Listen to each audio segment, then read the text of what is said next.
Hello, everybody, and welcome back to Best Words. Today, we're going to talk a little bit about Heather Bresch and her role in the United States Senate. Well, who is Heather Bresch? She is the CEO of Mylan Pharmaceuticals and, more importantly, Joe Manchin's daughter.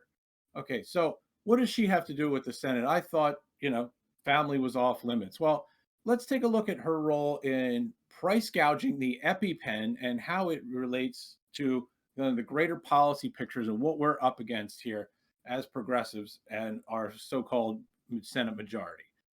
So let's take a quick backstory into the EpiPen and look at how we got here today. So the EpiPen is something you've all seen. If you haven't had to use it, you certainly know what it is. You've seen it in media. You have an allergic attack. You slam it into your thigh. You get a shot of epinephrine, and it can save your life. This technology was not developed by pharmaceutical companies with private R&D money. In fact, it was funded by taxpayers. In the 1970s, the US military came up with this. Ultimately, the patent was licensed by private pharmaceutical companies. In 2007, the delivery device was purchased from Merck to Mylan Pharmaceuticals, which is owned by Heather Bresch. A few years later, Pfizer, who makes the actual epinephrine, was in a deal to create their own Adrenaclick product, which is a competitor to the EpiPen.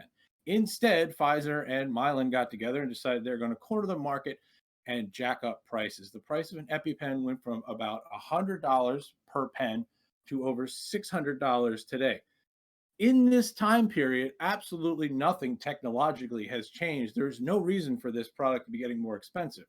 It's something that's mass produced and actually costs very little to make and contains no complex intellectual property anymore. In fact, it should be cheaper. They should be a couple dollars each. They could still turn a small profit making them for a couple dollars each. But they're life saving and only one company makes them. So, ergo, they're $600 a pop. Not only are they $600 a pop, thanks to Joe Manchin's daughter and the machinations of the good people at Mylan and Pfizer, you can only buy two packs. They don't sell one EpiPen. You have to buy two of them. And due to released emails that have come out in a lawsuit, we know that all of this was done with kind of just naked disregard for the financial needs of the people who rely on the EpiPen or any medical rationale. In fact, we know that they were explicitly searching for a so called medical rationale to sell only two packs. These emails are fascinating for a couple reasons. One of which is these are written by people who clearly have no fear of being caught ever for what they're doing. There's emails between Heather Bresch and the CEO of Pfizer. There's emails between the marketing team and then the finance team talking about why they need to sell two packs instead of singles. And these are just laying out naked price collusion, right there in an email. Again, no fear of getting caught. These are people brazenly committing crimes that, if somebody did the equivalent back in Teddy Roosevelt's day, this would have been a scandal. They would have been, trust busted. Furthermore, Joe Manchin's wife and Heather Bresch's mother is a lobbyist for the National Education Association or a similar group, and she is responsible for lobbying that every school in America should have EpiPens on hand, purchased again at $600 a pop. Now, one of the interesting things about EpiPens is most of them go unused; they expire.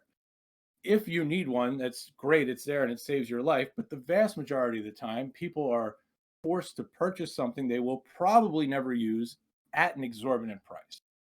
This is all coming out now because these companies are being rightfully sued, and the Justice Department is rightfully looking into this price collusion. But what does it mean for the Senate? What does it mean for Joe Manchin? And what does this mean for the other problem child Democrats we have? Well, Joe Manchin and Kristen Sinema are often lumped together, right? But I have to say, if this family problem was Kristen Sinema's family and not Joe Manchin's family, I would have to say, as a progressive movement, we should treat it very differently. Okay, so what do I mean by that? So the entire weight of the Justice Department and the civil lawsuits and any consequences that come to Heather Bresch for what is ultimately illegal and immoral activity, I fully support. I don't think she should be given the kid gloves at all. But Senate hearings and using the bully pulpit, right, for Biden or like anybody who has a big profile, Pelosi, AOC, they could make a big deal out of this to embarrass Joe Manchin and force his hands. But I don't think we can get away with that. And I don't think tactically that's very wise. And here's why. Like Joe Manchin is inches away from just jumping ship and joining the GOP. Joe Manchin is the only Democrat that's going to be elected in West Virginia over the course of the next decade. He's almost certainly going to retire or lose in a few years. If he jumps ship and decides to caucus with the Republicans, well, that's it. We have a 51-49 Senate. We have no leverage over Joe Manchin, none, despite the fact that he is ultimately, well, what can we determine about him from this, right? So we know that he comes from a family that is incredibly driven by financial considerations. It has no moral bearing, right? Nobody who jacks up the price of life-saving medicine to, 1,000 times what it costs to make is someone moral. And again, that you could say that's not him; it's his daughter. Well, don't forget his mother was involved in helping to. His wife and her mother was involved in helping to spread this, basically moral crime around the country to pad their bottom line.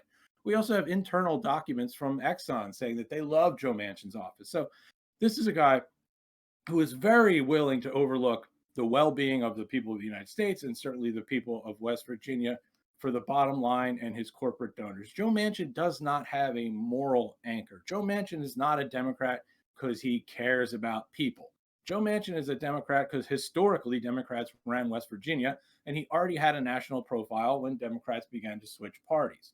Joe Manchin is the same extremely conservative Democrat he's always ever been, and he has no party loyalty. So if we make a huge deal out of this, well, what happens? He simply jumps ship. But if it was Kristen Sinema's family, I'd propose a different tact. I'd say we have to absolutely use the bully pulpit to embarrass them, right? They make this a scandal, make this an albatross that hangs around their neck. But the only reason we shouldn't do this again is Manchin unfortunately holds all the cards until we can get a 51st or 52nd real Democrat in the Senate.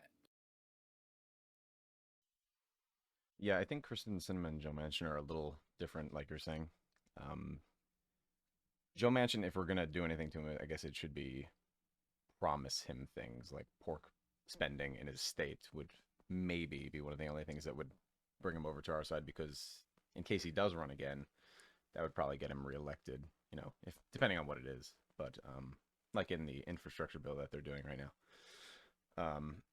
The reason that I was so interested in talking about this is because this is something that affects both of us actually, personally. This is one of the only medical things that I can really say affects me personally. Allergy shots. I've had to take them for years, right? So I actually saw this happen in real time. The EpiPen going from about $100 to $600. Mine actually happened to expire as this price increase was happening. So what wound up happening is I didn't get it. I just told them, oh yeah, I got my half expired allergy, EpiPen in the back that you're supposed to carry with you every time you have an allergy shot. And really, I've never had any problems usually with medical insurance. Obviously, United States medical insurance is terrible in its own right, but I've always been a person that's had a insurance plan, never had any major issues like some other people have. So this is very, Yeah, I very mean, I've interesting to me personally. I've been in my allergist office and lied to them about having Yeah. my EpiPen on me. Uh-huh. And now we finally have an alternative, the AVQ shot. But it is just fascinating that this was just absolutely naked collusion by Mylan Pharmaceuticals and Pfizer, right? I mean, they just explicitly said in emails, we're going to corner the market, kill off our generic Yeah. competitors, and jack the price through the roof, and also make you have forced you to buy two instead of one because hey, fuck you. Um, Yeah, the it, EviQ shots come as one, as far as I know, because I have that one too. But there was a Not that good I, 8 or 9 year window where it was just like, you know what? You could either get the EpiPen or fuck you, die. Come in touch with some peanut powder and die. yeah, And we know for a fact that people did die because of these choices. So it seems, these seem like two unrelated things, right? So, like Manchin's daughter is a piece of shit. Manchin is a piece of shit. How are they related? Well, I think they're related again in this key way that they are motivated by they're the exact same type of person, right? Like rudderless, amoral, and that really comes into the equation. But how do we deal with them, right? Yeah. So should Joe Manchin be punished? There's a lot of calls on the left say, look, Manchin needs to be stripped of his committee assignments and dressed down by the president. And like, I get that. Like, atavistically, I hate this fucking man, and I hate that he has our country over a barrel.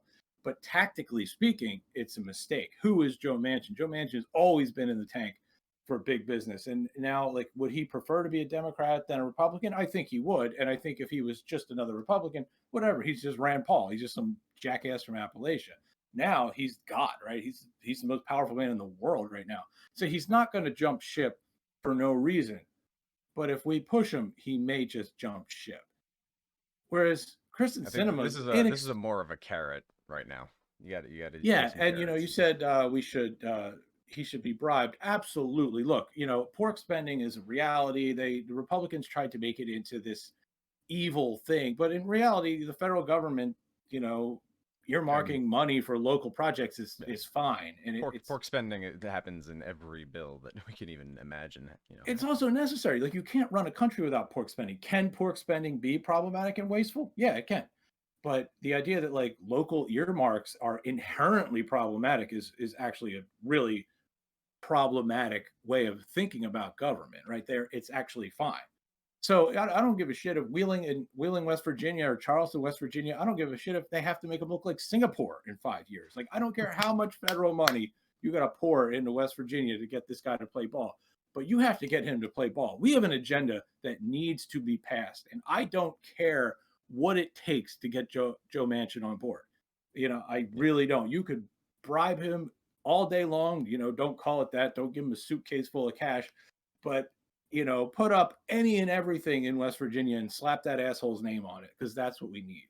Whereas Sinema, she's not special or irreplaceable. She's not the only Democrat who can be Uh, elected out of C- Arizona. Cinema is She's similar to him though, in the amoral kind of no rudder, no principles, no anything. Remember she started in the Green Party, and now she's like, I always worry about what the Better Business Bureau says before I pass a bill, or I talk to all the business leaders. And what happened to the Green Party stuff, man?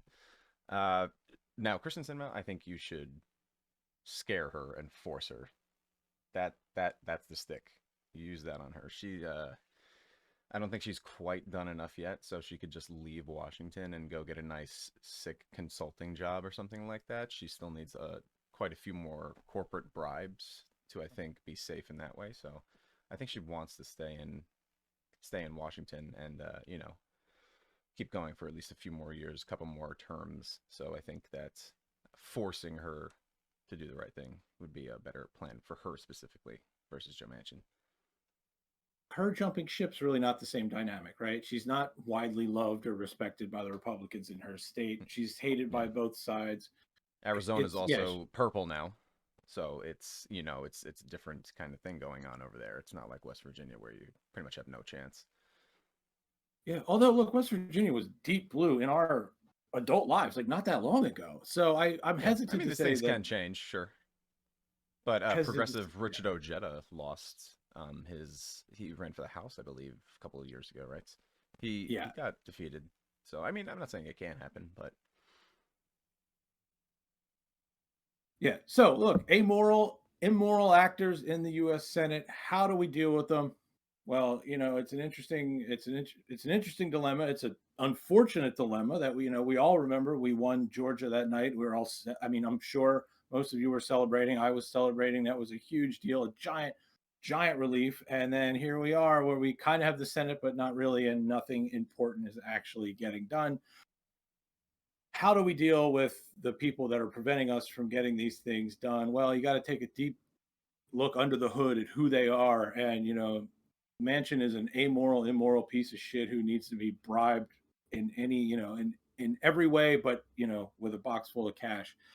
Whereas Cinema needs arms twisted and needs to be, yeah, Cinema needs to be fear the blackening of her name and her reputation in perpetuity, whereas Manchin just needs his name on every goddamn building in the state.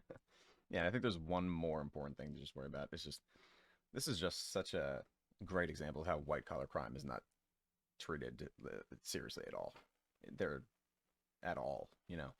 And when you vote, I think people that talk about this issue should be listened to specifically because these people are getting away with murder. You know, if a guy steals something from a store or, you know, a guy robs somebody, you know, they're going to jail, you know, depending on how much it is.